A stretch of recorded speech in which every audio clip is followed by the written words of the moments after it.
The judgment. The judgment scene, of which a description is here given, forms a very important section of the Book of the Dead. It follows the 2 or more hymns with which a large papyrus opens and seems to occupy a suitable place, and to form a fitting introduction to the selections of the chapters of Coming Forth by Day which follows it.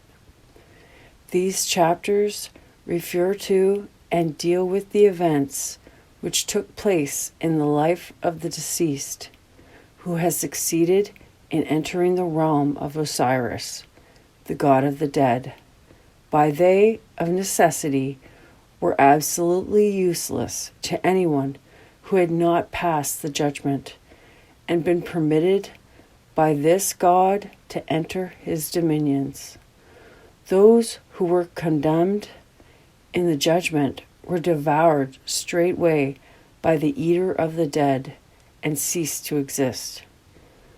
The judgment scene, as given in the large papyri, seems to have been developed from the vignette which illustrates the chapters of the Hart, in which special reference is made to the weighing of the heart.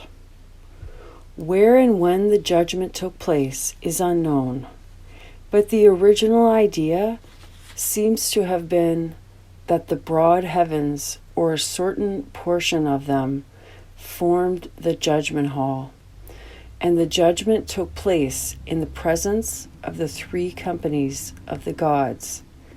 As the head of the funeral company, Osiris occupied a very prominent position. He eventually became the sole judge of the dead.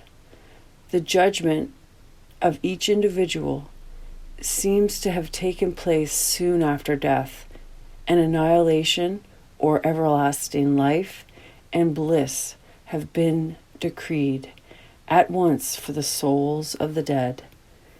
There are no sufficient grounds for assuming that the Egyptians believed either in a general resurrection or a protracted punishment.